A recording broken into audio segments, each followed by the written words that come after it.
you don't want to retire from something. You need to retire to something. And Absolutely. you have to change your mindset as you enter into this huge phase of your life. And for most people, obviously, it's going to be their final or one of their final phases of life, right?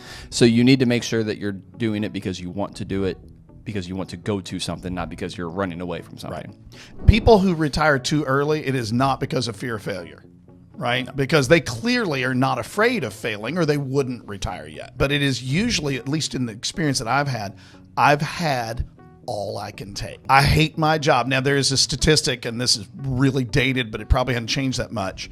7% of the people in this country really like their jobs. So I feel for that other 93% out there. Mm-hmm. They are wanting to retire because they are tired of the rat race. They hate their job. They hate their company.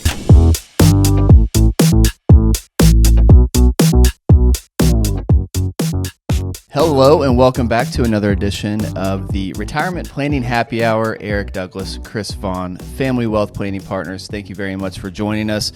So we have a really interesting topic and a really different concept as well for the bourbon tasting today. I got creative this week. Yep. So we'll get to that here in just a second. But first and foremost, on the topic. So the topic for today, we are going to talk about things that we knew or things we wish we knew heading into retirement. Right. And so this is going to be, I think, a collection of, let's say, pieces of advice or a collection of stories that we've heard from all of our clients about things that maybe they wish they knew or had prepared for maybe a little bit differently as they entered into retirement. Maybe not even necessarily advice, just things that are observations and things that we've gleaned from all of our clients over the years of working with them about kind of what life is like in retirement and things that they're having to do to stay busy, to stay active, and to feel purpose. Right? And I'm going to go ahead and add to it, just doing a cursory look at all the different kind of subtopics on that. We came up with 2 pages so fast, there's no way we're going to get through all of it. So this is probably going to be a part 1. It very well may be, yeah. So don't be surprised if that's what you see on the podcast, that this is part 1. And then on the bourbon, so you might notice we have 4 different glasses as opposed to 2. And no bottle. Yeah, and no bottle, because I have absolutely zero idea what we're drinking today. Right. So I'll let you take it from there. Okay, so we had talked about this in the past. You had made the comment a couple of weeks ago that, we need to try something that's not in the Beanie Baby unicorn space, or something that is a little bit lower cost, more approachable. Okay, you know what? That's not a bad idea. And I was kind of thinking about what I might want to bring. And I said, you know what? Instead of just doing that, let's bring in a couple of things that are not in the same price point and let you taste them blind. So I'm going to give you a little bit of detail. First of all, Eric has the nice crystal glasses because we only have 2 of these Glencairns in the office. I said, well, I got to bring something from home. So I'm going to bring the good stuff and let Eric use those because the guest would get the nicer glasses, right? So these are nice crystal glasses. I don't think it's going to affect the taste too much. I'm going to disagree with you. I think crystal is better, but you're going to spend some money on it. I will go ahead and apologize up front. The little pipette that we normally use, I cannot find it. We tore the house apart. I didn't leave it in the office, so I think I'm going to buy one and leave it here for future. But once again, Element 502 is going to make their presence known with the little beaker, so we can try to put a couple drops in there if you want to. Yeah. So let me tell you the differences here. These are both in the 90 proof range, so these are not high proof bourbons. One of them does have an age statement on it. The other one does not. They are both true bourbons. One of them is, well, I'm not going to tell you where they're from. That's not appropriate. They're both Kentucky bourbons. One of them, I feel like that was kind of a given. Yeah. One of them is I think the retail on it is $60. I will tell you that I paid $67, so just slightly above retail. I had to look it up. But I will also tell you that you normally, when you find it in the wild, as we say, it's a $70 to $100 bourbon. Okay. The other one is a $30 bourbon. I paid $30 for it, and it's something that is readily available at this point in time, right? So I'm not going to tell you which one is which. If you're listening, you can't see this obviously, and even if you're watching, you probably can't. At the base of the glasses, I do have numbers on them. So one is a number 1, one is number 2, and then I numbered the bottles, which are under the table here. We'll pull them out towards the end. And then you'll be able to know which one you're drinking. And I want to know, first of all, do you like one distinctly better than the other? Yep. Why? Why not? Right? If both of them are like, yeah, they're both great, and I don't really care, I'm going to buy the cheaper one because I can't tell the difference. I'm going to let you kind of figure that one out. So as you're working through the two, I would encourage you to drink them neat, and I would encourage you to cut both of them. I will say, just when I first nose it, right? Yeah. That's the professional term, right? So when you sniff it, I don't smell a huge difference immediately. Okay. And I would argue that's probably because the higher proof stuff tends to have a lot more intense nose to it. So, all right. With that said, let's start diving into our topic. Yep. So I think let's start at the very beginning, right? How did you know it was time to retire? Okay. And one of the first questions, if we've got a kind of a new retiree or a client we're working with, it's talking about retirement. One of the first questions I usually go to is why. Why now? Why today? Because what we see a lot of is clients, it's my 65th birthday. Bingo. They use some type of a birthday, or you see a lot of end of the years.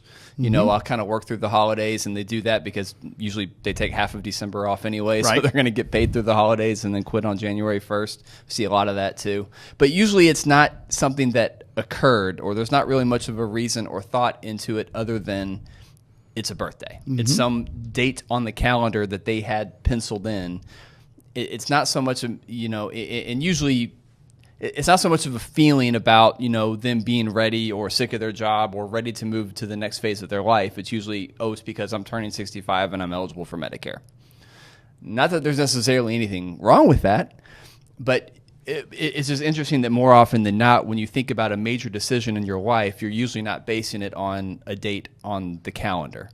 And usually I'm trying to glean from clients why today, why 65 or whatever that date may be, more so than just because it's my birthday and I think it's time, right? Like, why is it time? Yep. And I want to know more about the why. Why do you want to move into retirement? Why take the next step? Why take the leap into retirement? And I'll be honest, most people don't really have a great why. No, they don't. The ones that I hear, so you hear 65, you hear 66 in a number of months, or 67. Social Security. Yeah. Which is Social Security. You hear 65 because of Medicare. You hear 62 also because of Social Security. Sure. And then you hear some kind of random ones ranging from 55 to about 65 and that are pension related. I'm eligible for my pension at that date, so that's my retirement date. Yeah. But to your point, the why that I hear is because I'm eligible for something at this point. Because isn't that what you're supposed to do, which is the worst possible answer, right? I think the regret, go back to the title, the regrets that we hear from people after they're retired. It's the why that's not related to a number. It's because I was ready, because I wanted to move on to the next phase and I was capable of it, and I had a plan of attack for what I wanted to do. One of the worst things that we hear is, I was just kind of ready to retire. I wanted to do something else, but they didn't know what. And they spend the first 2, 3, 4 years kind of floundering, looking for something. Half of those people end up going back to work. Right? And we do see that. Because they're bored. Exactly. I was going to add on, because we do see a lot of clients go back, not because they necessarily have to, but because they want to. They kind of realize, I've retired and I don't really have anything to do. You make a couple trips and you do a few things, and then you kind of make it through 6 months to 9 months, and then you realize, okay, I'm kind of bored. This was cool for a little while, kind of like a vacation. Yeah. Maybe week 1 of a vacation is really fantastic, but if you spread that thing out to 2 weeks, it's like, okay, you start getting maybe a little bit antsy. Yeah. And so I think the most important thing that we've gleaned over the years from clients that we've talked to is making sure that you have a why, that you are retiring to something. You're not retiring from something. You're not retiring from your job just because you turn 65 or because you've got 20 years and your pension kicks in or whatever. You don't want to retire from something. You need to retire to something. Eric, I don't know the way that you present this when you're working with a new client. But something that I always do is, we talk about, what are you going to do when you retire? I'm going to do nothing. I'm going to sit on my butt and vegetate. Okay, and then what? That's what I always ask them. And then what? Well, that's what I'm going to do. Okay, you'll be dead in 5 years. Yeah. You'll be bored out of your mind. The human mind is not designed to vegetate. To do that for a couple of weeks or even a month, good for you, right? Mm-hmm. Just turn the world off and sink into a book and turn off the news and social media and all that. That's a vacation. That's not a lifestyle, right? So, yeah, that why, you need to have a purpose. Otherwise, and we hear it all too often, you either go back to work. Well, you'd have been better off if you'd stayed where you were, making more money at something that you're already good at. Mm-hmm. Or, unfortunately, we do see people that not too long into retirement, their health starts going downhill. And it's primarily because they don't have a purpose. There's no motivation anymore. Mm-hmm. Yeah, we're going to come back. We're going to come back to that a little bit here. Now, on the feeling of retirement, the feeling of first retiring, and when retirement kind of becomes normal. Okay. Because I see a lot, as far as the feelings that people have going into retirement, there's a lot of anxiety. Sometimes there's a lot of fear. Obviously, our biggest job is to alleviate that fear. And I've, had plenty of times, and it's interesting because there is a difference between clients that are just, yep, I'm ready to go, I'm happy, I'm thrilled, and but you have a bunch of other clients that don't go into it quite as fearlessly because they're just more anxious. And am I going to run out of retirement? It's a new normal. They're not used to not working, to not making money. So it's kind of a fearful experience for a lot of clients that obviously that's what we're here to alleviate, right? And that's our job. But there's only so much we can do to alleviate those emotions. So it's interesting because I found typically it takes about 9 to 12 months for clients to kind of become used to retirement. Yeah. Oh, yeah. To become used to, okay, my accounts aren't going to collapse. I still have money a year into retirement. Yeah. That the plan that we set forth is working. Everything is kind of going according to plan. And it usually takes almost that kind of 9 months to a year time frame to really actually feel comfortable in retirement. Usually when I'm having that very first meeting after the retirement date with a client, so 3 to 6 months in, I always start the meeting off with, so how's retirement treating you? And I always get the same answer. It doesn't feel like I'm retired yet because they're not used to it. All the anxiety is still there for some people. They haven't really got into the groove. It's a really long vacation still at that point in time. Mm-hmm. So, 6 to 9 months before they really start getting into the groove. Yeah, so that's some of around the feelings. I think a lot of people don't really know how to process their emotions as they head into it, or there's so many emotions at the exact same time. That it doesn't really become kind of a new normal for another 9 to 12 months. Yeah. It has been our experience anyway. So that's certainly something that you kind of want to expect. Mm-hmm. It's totally normal, right? Having all of the different emotions. This is obviously a huge, huge life change. Having all kinds of different emotions about it is totally normal. We see it all the time. Yeah. We've seen tears in our office. We've seen elation in our office. And when it's those two at the same time, those are the best meetings, right? We see the happy tears. Yeah. We've seen the sad tears. We've seen the fearful tears. Yep. We've seen just the exuberance. Yeah.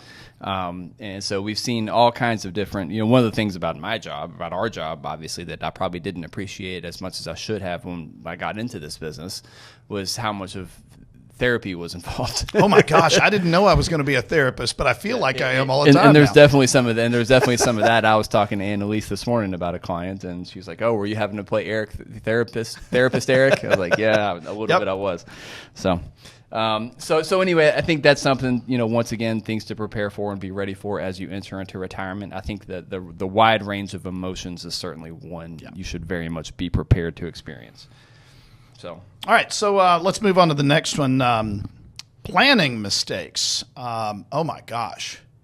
Now, when we're dealing with clients who they were clients of ours pre-retirement, and we built up the plan, and they knew what to expect upon retirement, that's not who we're talking about. It's the people who put together a plan, whether it was done by another professional or whether they did it on their own. We get a lot of that.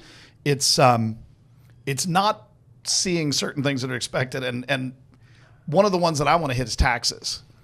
I remember this conversation very distinctly with somebody who I met with this 4 or 5 years ago. they were about to retire, and they realized they probably should get some professional help. So they hadn't worked with anybody up to this point in time. They'd done their own taxes. They did their own investments, blah, blah, blah. Many such cases. It was an engineer, go figure, right? Brilliant people who do not realize the limitations of their knowledge in many cases. And I swear to you, Eric, these people looked at me and said, we don't have to file taxes after we're retired. I said, why not? They said, because you don't have to do that. Really? Because that's new to me. Our CPA that we talk about sometimes, he loves to make the comment, you don't have to pay your taxes, but you do have to file your taxes, right? Yeah. So, that was one that you are still going to pay taxes in retirement. In many cases, and there's a myth, it's in our book, we were talking about that before we started recording, many people believe your taxes are going to go down after you retire because your income is going to be lower. Maybe, maybe not. That's not what most clients tell us. They don't want to make less. They want to make same or more.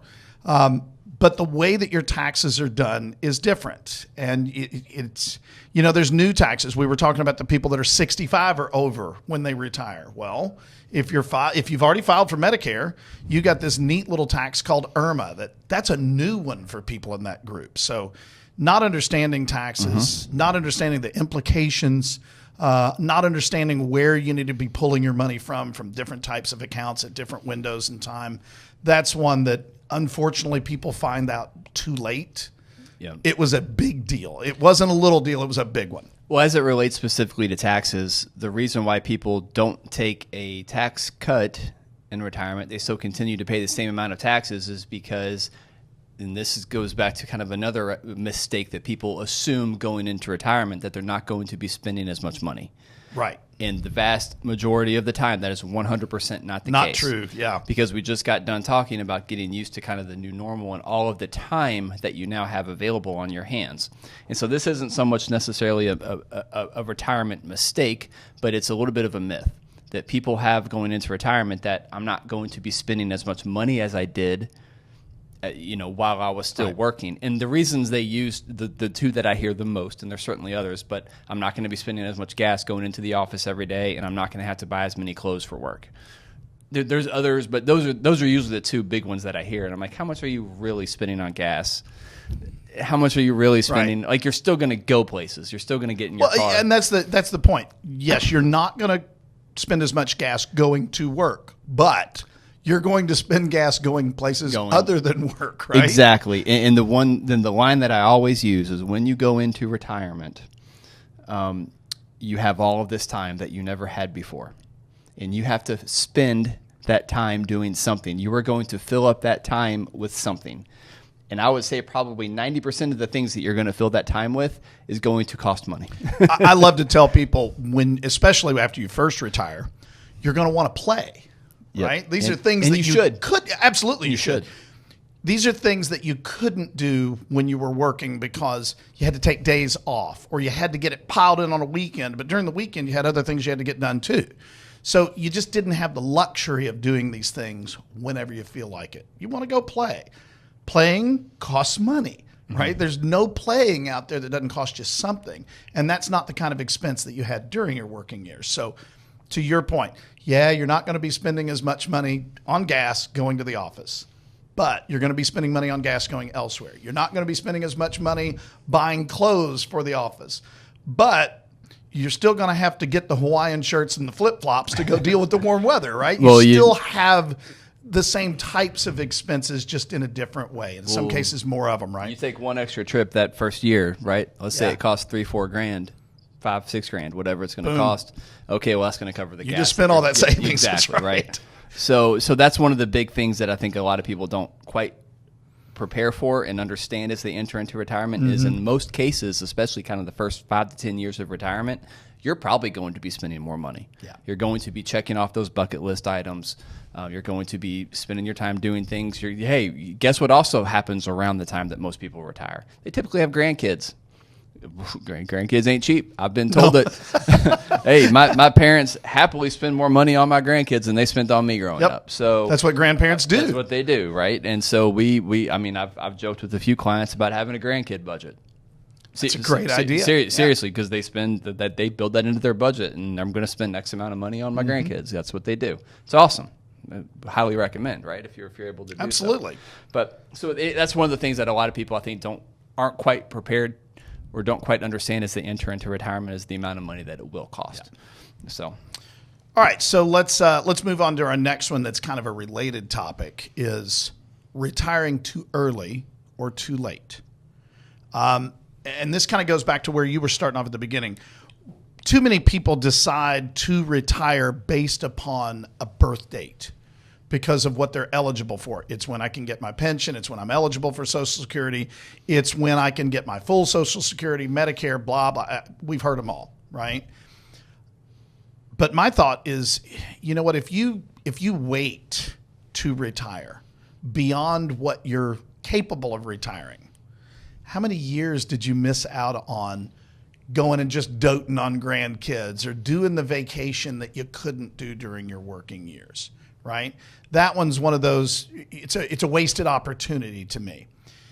Now, the problem is if you don't have a good financial plan that everything is laid out, picking your retirement date is a little bit of a guess, right? And I think that's why some people will work too long, is because they don't want to guess wrong, right? I want to work extra because I know if I work 3 more years, 5 more years, whatever, that'll get us by. I will have saved up enough, whatever. But if you didn't need to, all you're going to be doing is leaving money behind, right? Instead of going out and enjoying it. So if you want to comment on that one before we talk about going too early. Well, so going too late usually is a result of it's an emotional decision based on fear. A lot of times, people that are working too long, and it's also sometimes fear based on the fact that maybe they don't quite fully understand what their why is. I did have one client of ours that I talked to extensively, and she's actually still working, and she's kind of scared to retire because her brother and her sister both retired. They didn't have a why, and her brother and her sister both told her to keep working as long as she could. It'll keep her young, keep her active, and they said they both regretted retiring too early. So she's kind of listening to her family members tell her that retirement's kind of a scary thing, right? And she's not treating it as such, and she likes her job, and she's fine where she's at. So it's not like she's working in a coal mine by any means, but there is a little bit of anxiety about retiring because she's a little bit afraid of what's on the other side. Yep. Because it's a new normal. Yeah, so, exactly right. So just in the way of, sometimes retiring too early can be a mistake based on, or you're making that decision to retire too early because emotionally you hate your job and you just want to move on to the next thing and you think you're ready. Same kind of thing on the other side, right? Yep. You're fearful to retire because you don't know what's on the other side and you're afraid of what's on the other side. So a lot of this comes down to emotional decision making. Which once again, if you're working with someone like us, we can kind of help remove emotion from the equation. Correct. And give you, exactly. From a logical standpoint, how well prepared are you today? How well prepared will you be in 2, 3, 4 years? And we can help add a logical component to what is admittedly a very emotional decision, as it should be, as it always will be. But you need to have some logic and some numbers to maybe help balance out the emotional side of the decision that you're having to make. Right. Okay. So I think that's an elegant way of putting why people retire too late. It's a fear of failure. That really is what it comes down to. So let's take the opposite side. People who retire early. Now, I think it's very safe to say you and I are going to agree that people who retire too early, it is not because of fear of failure, right? No. Because they clearly are not afraid of failing or they wouldn't retire yet. But it's still a very emotional decision. It is a very emotional decision, but it is usually, at least in the experience that I've had all I can take. They hate their job. I hate my job. Now, there is a statistic, and this is really dated, but it probably hasn't changed that much. 7% of the people in this country really like their jobs. Which means you and I are in an elite group of people because we love what we do, and I'm so blessed. Super fortunate, yes. That I look forward to coming to work. I didn't always have that. No, absolutely not. When you do have it, it's a wonderful blessing. Oh, fantastic. So I feel for that other 93% out there. They are wanting to retire because they are tired of the rat race. They hate their job. They hate their company. Maybe they used to love the company. I've seen this one a lot. They used to love the company and the job, but the company got bought out. Mm-hmm. Or the boss that everybody adored, he was awesome, but his son took over. See it all the time. And can't stand this jerk. He knows more than everybody. This guy thinks he's God on earth. Yeah. We've heard those stories. I get why you would want to retire now. Mm-hmm. Right? If I hated my job or if I was tired of it, and then now there's a new variable that makes me hate it, makes me dread Mondays. Yeah, I totally get that. I saw a meme pop up last night, or a reel, excuse me, that it was the days of the working week according to the Lord of the Rings. Oh. And it was, you know, I love the Lord of the Rings. I love the Lord of the Rings too. But it was the scene in the second movie where I can't remember the name of the castle. They're in the keep, and the rain starts, and the king says, "And it begins." Mm-hmm. And it was calling that Monday. That sounds horrible to me, right? I do. Whenever you hear, you see these posts or you see people talk about the Mondays. I mean, we are very fortunate in that. Oh yeah, I'm happy to go to work on Mondays. Now we still love Fridays. Don't get us wrong, because we get to record this and drink bourbon. But that's why we love Fridays, right? Sorry, I'm stealing your thunder there a little bit. No, but I think it all goes back to you don't want to retire from something. You need to retire to something. And absolutely. you have to change your mindset as you enter into this huge phase of your life. And for most people, obviously, it's going to be their final or one of their final phases of life, right? So you need to make sure that you're doing it because you want to do it, because you want to go to something, not because you're running away from something. Right. And when you do it, and I've had this conversation more times than I care to think about, and I know you have too. Yes, you want to do it because you're retiring to something, absolutely. But if you're really fed up and if you retire too early and now you spend the rest of your life worried about running out of money, whereas if you'd have had a good financial plan and we could have pointed out to you, okay, I know you hate the new boss, the kid's a jerk, there's nothing like a 32-year-old telling a 65-year-old what to do, right? I get that, but I can show you mathematically, if you will work for X amount of time longer, it changes all these variables. It changes your mindset. You know what? I can put up with a lot for a very short period of time in order to create something. So it takes some of the guesswork out. To your point, it takes the emotion out of that decision to an extent, making it easier to make that decision. So, have you heard of the FIRE movement? No, I don't think it's I have. Like the financial independent financially independent, retiring early, or something like that. I don't remember. It's something like that. But the FIRE movement is basically retiring well into your 50s, right? And instead of early in your 50s, or kind of early to mid 50s, or as early as you possibly can, right? And so it's interesting because what I am seeing a little bit of a trend of, maybe it's a micro trend and maybe it's just, a few cases, I don't know. But I definitely have some of my younger clients who I love working with that are doing some fantastic things, but they're focused on trying to retire at 55. And okay, it's one thing to kind of say that, but when you're 30, 40 years old and that's a goal, that's a wonderful goal to have. But I usually try to steer them in the direction of thinking about having financial independence at 55, so you have options. Mm-hmm. Don't focus on the retirement. Focus on the independence. Yeah. Because 55 is young. Oh, my gosh. 55 is really, really young. I am 54 right now. Yes. I cannot imagine retiring next year. And people are meant to have a purpose, right? Absolutely. And this is, once again, a broken record, retiring to something. But don't just retire because it's a goal that you set in place 20 years ago. Right? You don't want to retire at 55 or 65 or whatever that number is just because that was the number that you had in your head. Make the goal financial independence so you give yourself options. So that way, when you get to 55 and you have that independence, you're not retiring because, this was the goal I set for myself 20 years ago. Now you can think of, what do I really want to do with this next phase of my life, maybe before I finally wrap things up and retire into the sunset, so to speak. Maybe what do I want to spend the next 5 to 10 years doing, but I want to be focused on. Maybe I don't need to make as much money because I'm financially independent now, but what's something that I have a passion for? Yeah. Okay, so I want to skip this little next section that we were looking at because there's a tie-in down here. how hobbies and volunteering or grandkids bring joy. And we've talked about with clients many, many times, what is the purpose of money, right? And it's amazing to the number of people that say, well, it's to make more money. Okay, for what purpose? Well, so that I can get to a number. For what purpose, right? The purpose of money is to buy the things that bring you joy. Mm-hmm. Maybe it's things, maybe it's services, maybe it's donations, giving to grandkids, whatever. What brings you joy? That's what the money is for. One of the big transition things into retirement, and this is the reason I wanted to skip to this when we've been talking about retiring to something. Okay, so what are your hobbies, right? What do you like to do?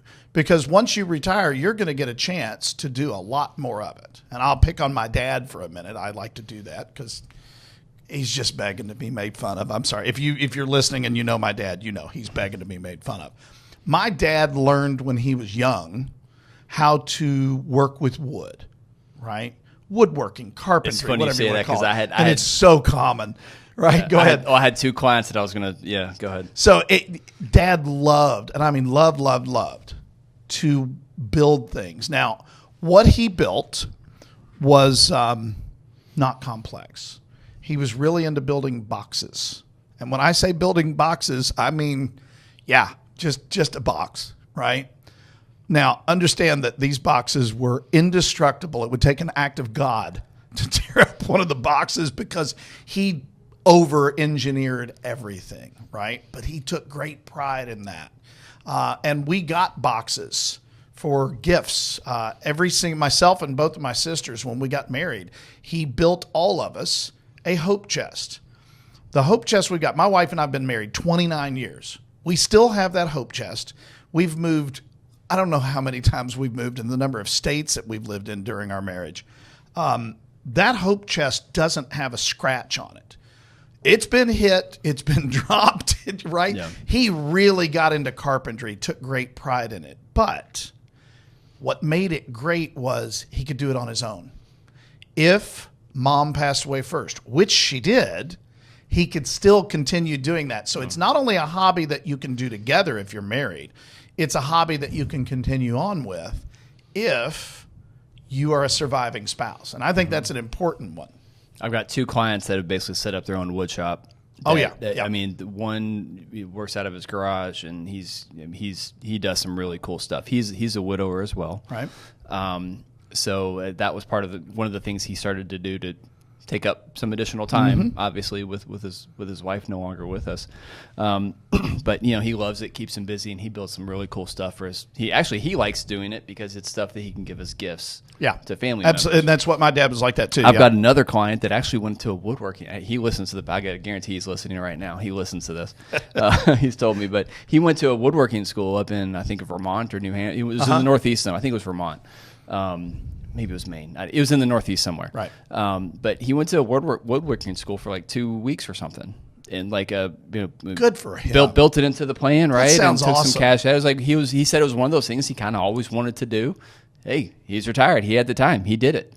I think we get too wrapped up in the travel part. Yeah. And we should spend more time thinking about doing those kind of things. Well, it's funny because it turned into travel because his wife met him out there, and they kind of went around the Northeast for a while. It was during the fall, late summer. That's early when fall, you want to go there, yeah. But yeah, he spent a few weeks up in the Northeast at a woodworking school, and they went through all kinds of stuff. Told me he loved it, had a great time.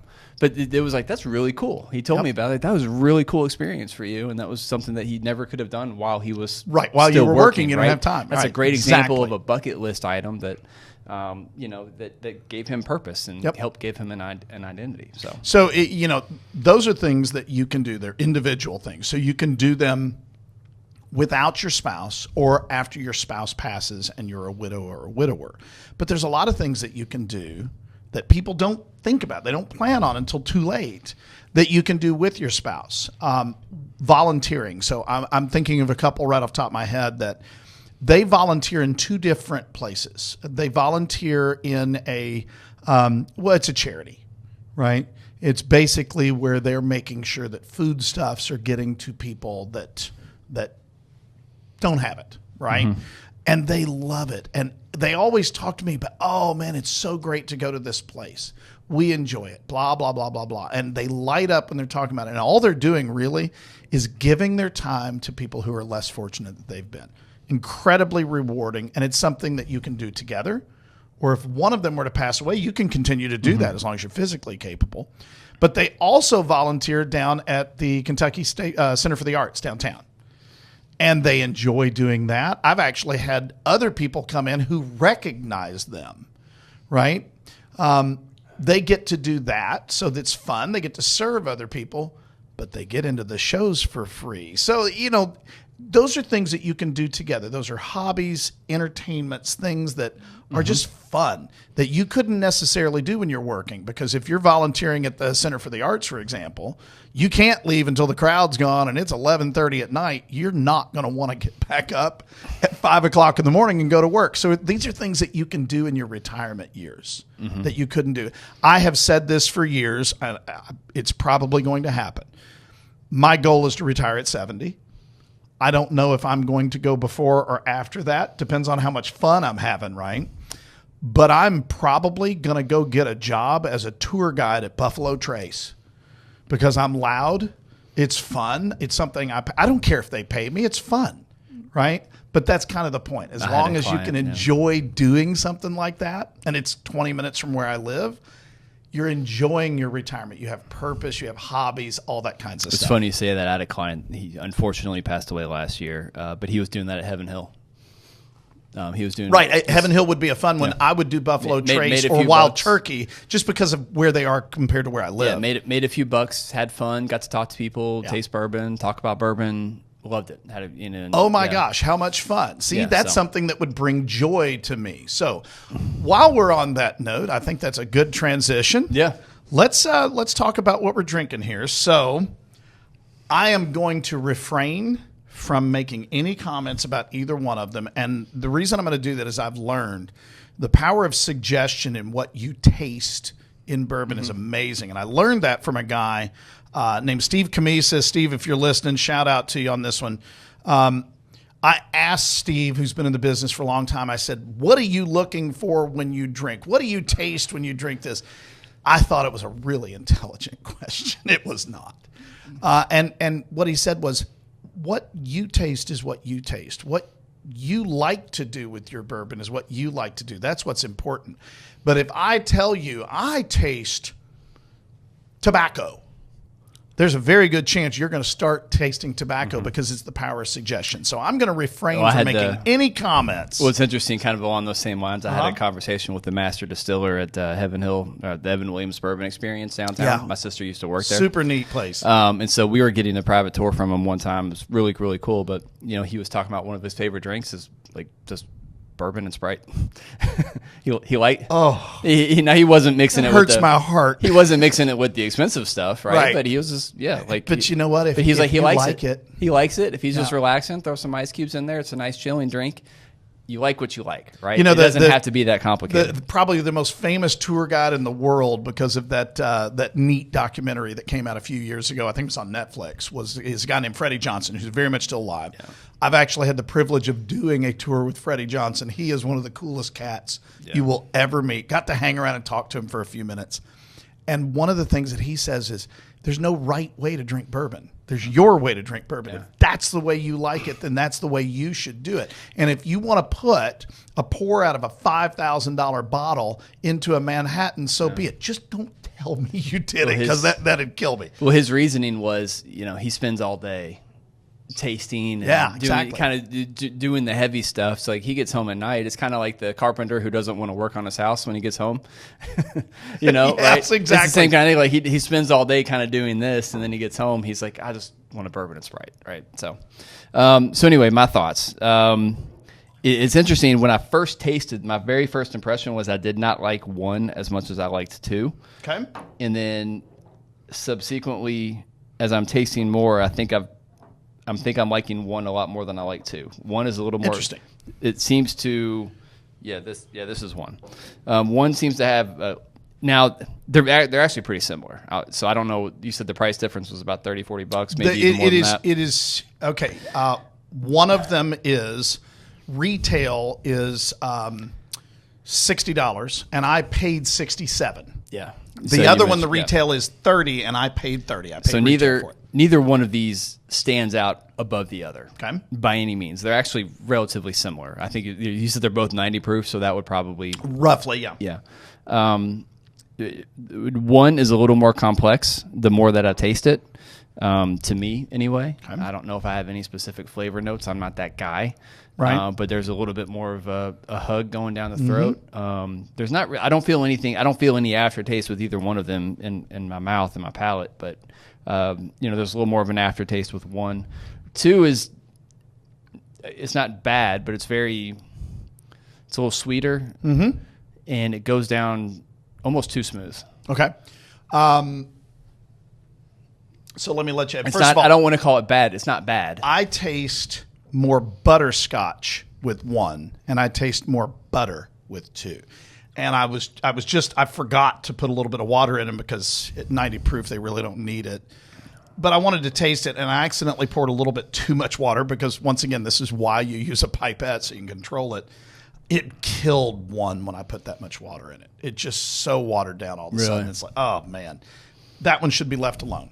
Right, I would have immediately, if you and I were just sitting here and enjoying a pour, and I had done that, I would have immediately grabbed the bottle and poured a little bit more in there to bring it back up. Yeah. Right, I can't do that because I need to keep the bottles disguised until we're ready to move on. So, if price were not an option, which one would you take? One. You would take one. Okay. Yeah.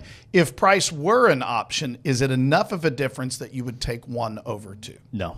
So let's just say for argument's sake, you like one better. Let's say one is the more expensive, and we know it is roughly double. I did that on purpose. But it's not good enough to pay double over what two is. Okay, so would you like for me to reveal what you're drinking? Absolutely. All right. Which one do you want to know what it is? Well, I want to know what they both are. Well, but which one do you want me to pull out first, though? Give me two first. All right, two. Yeah. What was the one that I didn't like as much? Two. Oh, wait a minute. Number two, believe it or not, is a barrel pick. Oh yeah. Yes, it's a $30 bottle, and it's. I did like the more expensive one. Right, and remember with barrel picks. Well, no, actually, one was the you said that right. One was the regular. Two is the barrel pick. And it wasn't. But it's also the cheaper one. It wasn't bad. Yeah. It's very good, and it was done by. We call it a Chris pick. It's done. It's Kroger, through Kroger here in town, and I can't remember Chris's last name. He's a really cool guy. Chris's picks. His barrel picks that you can get at Kroger's tend to be really, really desirable because he has one of those palettes that a lot of people like. That's the problem with barrel picks. I can get a barrel pick that just absolutely blows me away, and then I can go to another barrel pick that I don't care for at all because the person or the team that did it, they don't have a palette that's similar to what I like. So, all right. Let's see. Number two. Oh, Buffalo Trace. Yeah. Now, it's a barrel pick. It's a Chris pick, but this is just Buffalo Trace. That's a $30 bottle. Which I like. 2 years ago, you couldn't get Buffalo Trace. Yeah. You could find this stuff for $100 a bottle. Now you are seeing it in virtually every liquor store. If it's marked up above 35, leave. Yeah. Right? Because I can get it for 30 next door. Yeah. But this is a barrel pick. I've got, at this point in time... Great everyday drinker. It's a fantastic everyday drinker. And now that it's becoming more readily available, this is something that I'm always going to keep. Every bottle of Buffalo Trace that I personally own is a barrel pick from a number of different places. Yeah. And this is one that just came out recently. I actually got this bottle just last week. Now, they are still allocating this when it's a barrel pick. So where I got it, which was at the Kroger up in Middletown, you were limited to one. And I can tell you right now, a group of friends of mine and I were drinking this, and one of the guys had picked up a bottle, and we all went, for $30, this is a fantastic pour. It was, yeah. Why didn't you buy more? Because it was limit one, right? Okay, I get that. So that's what number two was. Yeah, I had to double check. I wrote a 2 on the back of the bottle so I didn't forget. Yeah. All right, number one. What do you think it is? You want to give it a shot at all? No. I'll give you a hint. It could be made at Buffalo Trace. It could be made elsewhere. I mean, it wouldn't be Eagle Rare. No, Eagle Rare's all Buffalo Trace product. This is one of those. Oh, you mean it could be? It could be made at Buffalo Trace. Could be made in Bardstown. I know it, and I'm drawing a blank. 1792, yep. age 12 years. So it's their 12-year product. Yep. That's why you tasted the complexity. I like 7. It's the 12-year, whereas Buffalo Trace is not age. It doesn't have an age statement on it. Most of us think that the bulk of the Buffalo Trace that you get is going to be 4 to 6 years old. I have a barrel pick of Buffalo Trace at home. I thought about bringing it today. That is an 8-year, 9-month-old barrel pick that was done by the master distiller at Buffalo Trace, and I haven't opened it. I'm dying to try it. I paid $16 for it, but it was a limit one. It was one of those funny things. I was hesitant to say this. I stopped by Buffalo Trace on my way home from Knoxville from a football game a couple of weeks ago. We just stopped on the way home. I walked in. The place was packed with tourists, right? The line was, I don't know, a half an hour wait to get through the line. Maybe probably not that bad. And they had, I think they had Weller up on the shelves that day, but they also had a couple of tables. And they had these little 375 milliliter bottles of Buffalo Trace. And all these tourists are picking them up and going, nah, I don't want a little one. And I'm sitting here going, you got to be kidding me. I thought about going to everybody in the line behind me and handing them a bottle and saying, I will pay for yours, because it was limit one. Because it was a barrel pick, right? And then, believe it or not, I'm very hesitant to say this because I don't want anybody to know one of the secrets. They had a table full of Single Oak Project. Now, Single Oak Project is a bona fide unicorn. You are not going to find that bottle just sitting on a shelf at retail ever, right? It's a $375 that is $80 retail, and I've seen Single Oak Project sell for $1,000 a bottle. They had a table of it out there at retail, and all of these tourists are turning up their noses, and it's like, oh my gosh, this is one of the better bourbons you're ever going to taste. And they had no idea. Unfortunately, it was limit one. My son, who was with me, is 19, so he can't buy one. He was actually sitting out in the car doing a test on his laptop that was due the end of that day. And it just broke my heart. But why haven't you let your son have a fake ID yet, Chris? Yeah. Okay. That's a different podcast altogether. So anyway, what we are drinking today is, number one, this is a $60 bottle retail. I paid $67 for 12-year-old 1792. That's a Barton product. But Barton does have a contract with Buffalo Trace to do some of their distilling, just for volume. And then number two was a barrel pick. It's a Chris pick from Kroger here in town. Not all Kroger picks are Chris picks, okay, but all Chris picks are at Kroger. That's a Buffalo Trace product. So that's what we're drinking today. So I do have expensive tastes. So you do have expensive tastes, but you made a point. This is what I found interesting. You liked one better. That was the 1792. Yes. But you would not pay $60 if you knew the other one was $30. Yeah. Which is really interesting. Me, on the other hand, Buffalo Trace has a buttery taste to it. I love Buffalo Trace. And now that I know that it's Buffalo Trace, I probably should have had a better idea. Yeah. But at the same time, I wouldn't hesitate, because I pick up all those little flavors. I wouldn't hesitate to go for the one that's more expensive because I liked it that much more. Yeah. So, and that kind of comes back to, there's no right way to do this. It's, what do you like, right? That's the reason there's more than one product out there. I was going to say, I guess with me having expensive taste, there's probably a joke to be made about my wife in there somewhere. But your wife would appreciate the fact that you say you have. I will refrain from going there, right? But so we're probably at a pretty good place to wrap. Yeah, I think this is definitely a part one. I think we're definitely going to have a lot of stuff to go here. I think we're definitely going to have a part two on this for sure, which makes our job easier next week, trying to figure out what we're going to talk about. but yeah, I think if there is a takeaway, retiring to something, don't retire from something. Absolutely. Having a clear purpose, and honestly, we talked about routine. We haven't even talked about that. I'll touch on that just because it kind of flows into having a purpose as well. But the clients that seem to have the happiest retirements have a routine. They get up, they go to the gym, they go have lunch with their friends, they go do pickleball or whatever it is. There's a routine. Their schedule is full. Exactly. Yeah. And there's a joke that I've made that the retired people are some of the busiest people we have to absolutely, and those are the happiest ones. They are. They're busy, and they're not worrying about the finance stuff. Yeah. Because they're using us for that, clearly. But they're happy because they have a routine, they have a purpose, they have a why, and they're not sweating the small stuff. Yep. They're not focused on the details. They're focused on the big stuff. They're focused on life. They're focused on living. They're focused on having a purpose in retirement. And doing things that bring you joy. 100%. So that's probably a fantastic place to wrap things up.